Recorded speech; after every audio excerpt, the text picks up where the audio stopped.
नमस्कार बच्चों, उम्मीद करता हूं वीडियो आपको काफी मदद कर रहा होगा। आप लोग काफी लाभ उठा रहे होंगे, वीडियो देखकर समझ भी रहे होंगे। मैंने आप लोगों को तीसरा पाठ मैं सबसे शक्तिशाली में बताया कि शरीर के लिए लगभग सारी चीजें जरूरी है, सब कुछ खाना है, चाहे वो फल हो, अनाज हो, सब्जियां हो, सब कुछ हमारे शरीर के लिए आवश्यक है।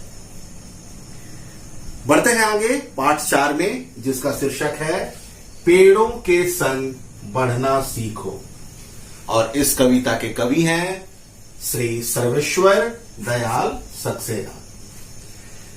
विद्यार्थियों, इस कविता में हम लोग जानेंगे पेड़ पौधों के महत्व के बारे में। पेड़ हैं तो ही हमारा अस्तित्व है, हमारा जीवन है। अगर पेड़ पौधे ना हो तो फिर मनुष्य तो क्या, इस धरती पर कोई भी पशु पक्षी या प्राणी ना तो जीवित रह सकते हैं, ना इस धरती का कोई रूप निखरा हुआ दिखाई दे सकता है। मैं स्टडी मटेरियल में कविता का पूरा भावार्थ दे चुका हूं। आप वहां से समझने की कोशिश कर रहे होंगे, लिख लिए होंगे। मैंने बहुत अच्छा से वहां आपको एक्सप्लेन किया है, समझाया है। लेकिन ये कविता मैंने कहा था कि संभव हो तो याद भी करेंगे। अगर आप याद कर लिए हैं, बहुत अच्छी बात। आइए कविता के अर्थ को एक बार समझने की कोशिश करते हैं। तो चलिए शुरू करते हैं पाठ 4, पेड़ों के संग बढ़ना सीखो। परिचय में क्या बताया गया है? देखिए बच्चों, यह आप जानते हैं कि पेड़ों का हमारे जीवन में कितना महत्व है। कवि चाहता है कि यदि हमें पर्यावरण को सुरक्षित रखना है तो अपने आसपास पेड़ पौधे लगाने बहुत आवश्यक है। इसलिए हर व्यक्ति इस दुनिया को हरा भरा रखने का प्रयास करे। बच्चों, ये कविता थोड़ी सी लंबी है, इसलिए समझने की दृष्टि से हम लोग हर एक पद का अर्थ समझते चलेंगे। लेकिन अर्थ समझने से पहले मैं आपको पूरी कविता एक बार पढ़ के सुनाता हूं। आप ध्यानपूर्वक अपनी किताब में देखेंगे। बहुत दिनों से सोच रहा था थोड़ी धरती पाऊं, उस धरती में बाग बगीचा जो हो सके लगाऊं। खिले फूल फल, चिड़िया बोले, प्यारी खुशबू डोले, ताजी हवा जलाशय में अपना हर अंग भिगोले। हो सकता है पास तुम्हारे अपनी कुछ धरती हो, फूल फल लदे अपने उपवन हो, अपनी परती हो सकता है छोटी सी क्यारी हो, महक रही हो, छोटी सी खेती हो जो फसलों से दहक रही हो सकता है कहीं शांत चौपाए घूम रहे हो सकता है कहीं सहन में पक्षी झूम रहे हों। तो विनती है यही, कभी मत उस दुनिया को खोना, पेड़ों को मत कटने देना, ना देना चिड़ियों को रोना। एक एक पत्ती पर हम सबके सपने सोते हैं, शाखें कटने पर वे भोले शिशुओं सा रोते हैं। पेड़ों के संग बढ़ना सीखो, पेड़ों के संग हिलना, पेड़ों के संग इतराना, पेड़ों के संग खिलना। बच्चे और पेड़ दुनिया को हरा भरा रखते हैं, जो नहीं समझते वे दुष्कर्मों का फल चखते हैं। आज सभ्यता वहशी बन पेड़ों को काट रही है, जहर फेफड़ों में भर इंसानों को बांट रही है। कितनी सुंदर कविता है, सर्वेश्वर दयाल सक्सेना की लिखी हुई। आइए अब पद के अर्थ समझते हैं मेरी भाषा में। चलिए पहला पद का अर्थ समझते हैं। बहुत दिनों से सोच रहा था, इस पद का अर्थ। प्यारे बच्चों, कवि क्या कहते हैं? मैं अर्थ बताने से पहले आपको बता दूं प्रसंग। हालांकि मैं पहले आपको बताया हूं प्रसंग के बारे में।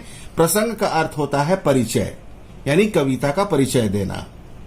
तो लगभग सारे पदों का प्रसंग एक समान ही होगा।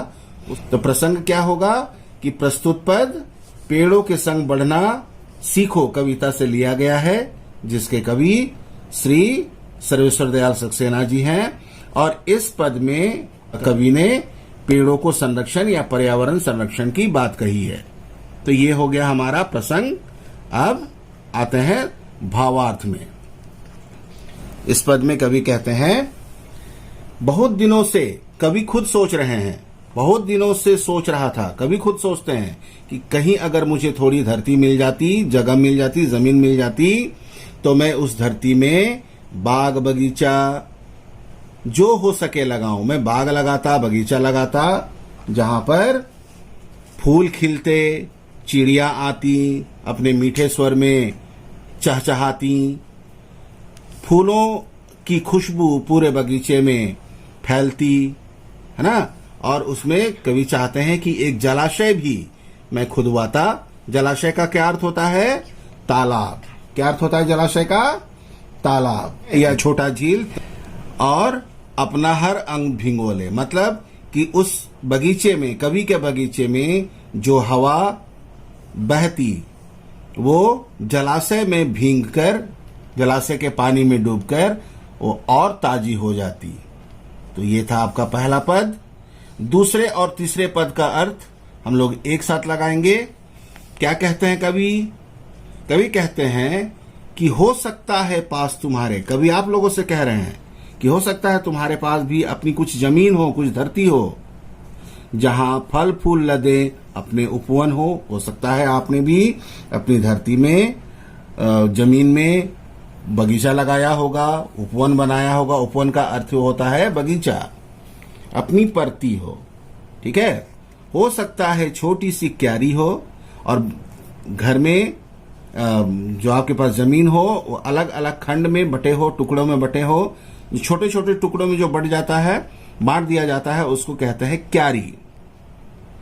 अनेक अलग अलग रंगों के फूल लगे हों जो महक रही हो, ठीक है। अलग अलग रंगों के फूलों से बागीचा महक रहा हो।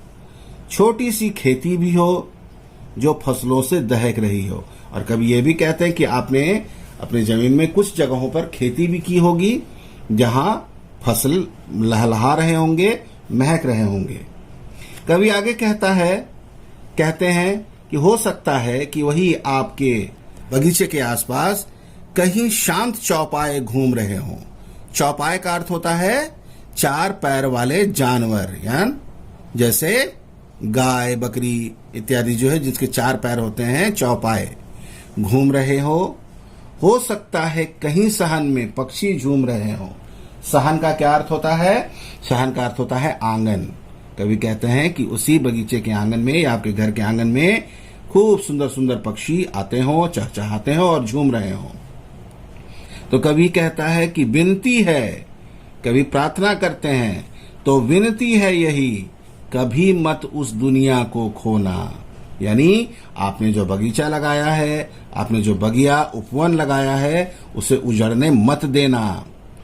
उस दुनिया को खोना, पेड़ों को मत कटने देना, ना चिड़ियों को रोना। कभी क्या संदेश दे रहा, विनती कर रहा है कि आपने अपने आंगन में या फिर अपने बगीचे में जो भी पेड़ पौधे लगाए हैं उसे कटने ना दें और चिड़ियों को रोने भी ना दें।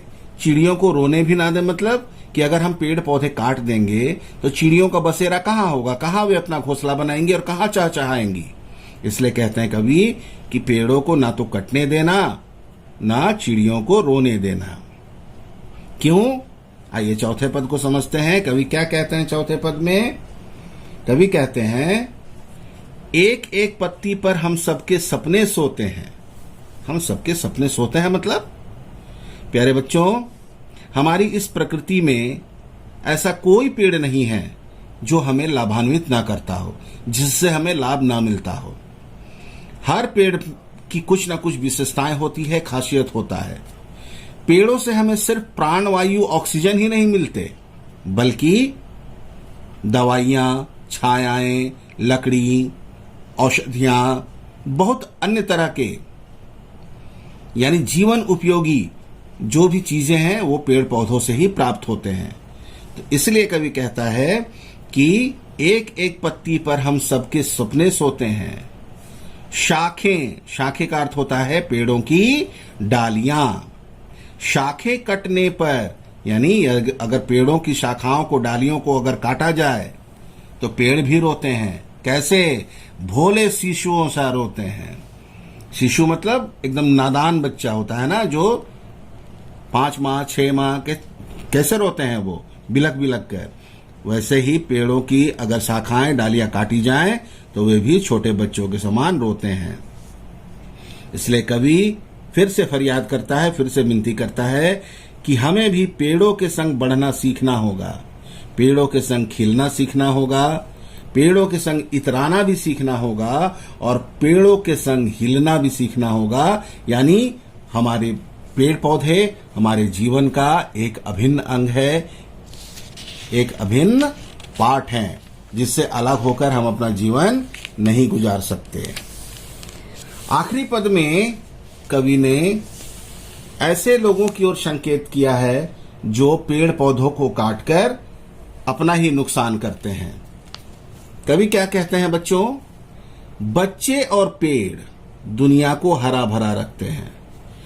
पेड़ से तो पता चल गया कि दुनिया हरी भरी दिखाई पड़ती है पेड़ों के कारण, पौधों के कारण। पर बच्चे तो घर की जान होते हैं। बच्चे ही घर में शोर करते हैं तो लगता है कि हाँ, घर जिंदा है ना। इसलिए कवि बच्चों और पेड़ों को एक समान बताते हैं, क्योंकि दोनों के कारण ही इस दुनिया में खुशहाली आती है। बच्चे और पेड़ दुनिया को हरा भरा रखते हैं, नहीं समझते जो क्या पेड़ों को काट देने से हमें क्या हानि होगी। जो इस बात को नहीं समझते वे दुष्कर्मों का फल चखते हैं। दुष्कर्म मतलब बुरे कर्म। पेड़ों को काटना बुरा कर्म है। इसीलिए हमारे भारत जैसे देश में कितने ऋषि मुनियों ने और कितने तपस्वियों ने पेड़ पौधों को बचाने के लिए अनेक आंदोलन किया। इसी में से एक था आंदोलन, आपने पढ़ा होगा कहीं, चिपको आंदोलन के बारे में, है ना। तो वे दुष्कर्मों का फल चखते हैं। आज कवि कहता है, आज सभ्यता बहसी बन गई है। वहसी मतलब जंगली। लोग सिर्फ अपना स्वार्थ देख रहे हैं, पेड़ों को काट रहे हैं, अंधाधुंध कटाई की जा रही है और बड़े बड़े महल कारखाने खड़े किए जा रहे हैं। तो ऐसी सभ्यता को कवि ने क्या कहा? वहसी, जंगली सभ्यता कहा है। आज सभ्यता वहसी बन पेड़ों को काट रही है, जहर फेफड़ों में भर इंसानों को बांट रही है। मतलब जो बड़े बड़े कल कारखाने बन रहे हैं और उनसे जो धुआं निकल रहा है, वो धुआं कहाँ जा रहा है? फेफड़ों में। क्या परिणाम हो रहा है? शरीर में नए नए तरह की बीमारियों का घर बनता जा रहा है। क्यों? क्योंकि हमें शुद्ध हवा नहीं मिल रही है। इसलिए कवि कहते हैं कि पेड़ों को जीवित रखो, जिंदा रखो, इंसानों को मत बांटो, क्योंकि एक इंसान अपने स्वार्थ के लिए दूसरे का जीवन छीन रहा है। तो बच्चों, इस कविता में कवि ने कितना सुंदर संदेश दिया। पेड़ों का महत्व समझें, कोशिश करें अपने जीवन में एक या फिर प्रत्येक वर्ष जब आप अपना जन्मदिन मनाते हैं, बर्थडे सेलिब्रेट करते हैं, तो एक पेड़ अवश्य लगाएं। ये पेड़ पौधे ही हमारे जीवन के असली साथी हैं, असली संगी हैं। तो पर्यावरण सुरक्षा हमारे ही हाथ है। यदि हमें अपना अस्तित्व, अपना वर्चस्व बनाए रखना है, अपने आप को जिंदा रखना है, तो पेड़ों को तो रखना ही होगा, उनका संरक्षण भी करना होगा। ठीक है बच्चों? तो सुरक्षित रहिए, घर पर रहिए, पढ़ाई लिखाई भी करते रहिए। मैं बहुत जल्द अगला वीडियो और स्टडी मटेरियल दोनों के साथ आपके पास फिर आऊंगा। तब तक all the best. Thank you.